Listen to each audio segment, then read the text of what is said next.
chest press stability ball. This exercise has two main aims: active strengthening of the chest muscles and passive strengthening of the core muscles and buttocks. Sit on a stability ball. Place the dumbbells on the thighs. Enter a supine position with the upper back and head on the ball, buttocks in the air. Push the dumbbells upward and then lower them to the sides of the chest. This video shows some variations. The aim of these exercises is to challenge the core muscles and strengthen the chest muscles. Note, because of the unstable base, we do not recommend working with heavy weights. It is preferable to work with heavy weights on a stable surface such as a bench.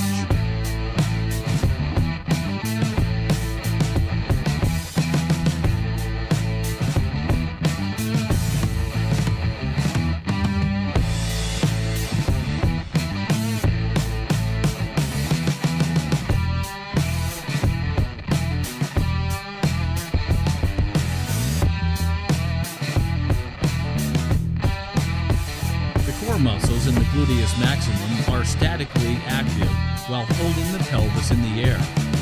The pectoralis major horizontally adducts the humerus. The anterior deltoid assists in shoulder horizontal adduction. The triceps brachii extends the elbow.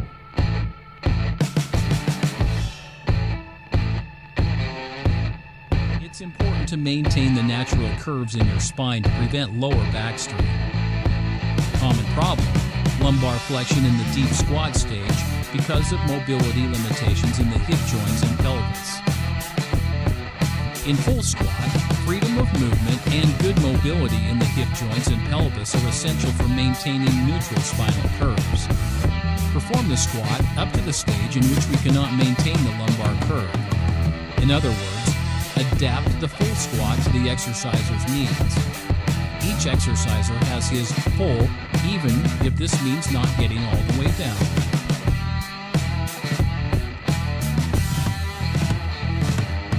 The kneeling squat maximizes glute activation.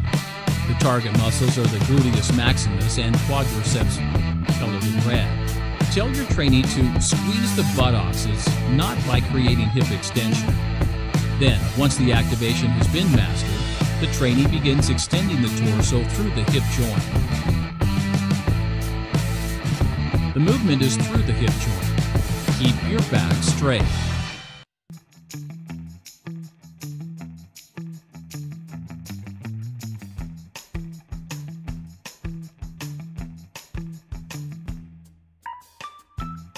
Dumbbell starts at the ground. Shoulders over or slightly in front of the dumbbell. First pull, push with the legs against the floor to begin standing, maintaining approximately the same back angle until the dumbbell is at mid to upper thigh. Second pull, at this point, continue aggressively pushing against the floor and extend the hip violently, keeping the dumbbell close to the body. Shrug your shoulders towards your ears and pull the dumbbell up. Continue actively bringing the dumbbell into the overhead position as you sit into the squat. Stabilize the dumbbell overhead and then stand, keeping the dumbbell overhead. Complete at full hip, knee, and arm extension. Landmine Squat. The target muscles are the quadriceps femoris and gluteus maximus, colored red. The main difference between landmine squat and the full squat is that in landmine, the center of gravity moves forward towards the bar so that in standing position the body leans on the bar. The quadriceps femoris muscle extends the knee. The gluteus maximus extends the thigh at the hip joint. The hamstrings assist in hip extension. The gastrocnemius and soleus plantar flex the foot. As in full squat, we place the foot into slight external rotation. The knees move in a straight line towards the feet. Common mistakes: holding the barbell too far from the body. When the barbell is far from the body, the lower we go, the more we feel the load on the back and shoulder girdle. Solution: hold the barbell close to the chest throughout the movement. Lean the body forward towards the barbell. The barbell thruster is a combination of a front squat and overhead press. Characteristic problem or mistake: lumbar extension, usually to compensate for mobile inability to raise arms above the head. The inability to raise the arms above the head can have several causes, among them tight muscles, structural problems, rigidity of the thoracic spine. Single leg deadlift.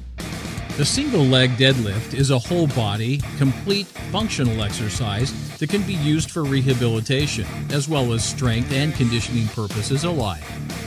Unilateral movement requires greater proprioception and core stability than bilateral movements, and also reduces the load on the back. The left leg is only for stabilization. Almost all the load is on the right leg. The deadlift can be divided into two stages. The first stage, lifting the bar to knee level. Now this is done mainly through knee extension. The trunk remains in a forward-leaning position. The second stage, full extension of the hip and the knee until the body is fully straightened. Keep the core muscles activated and the back straight.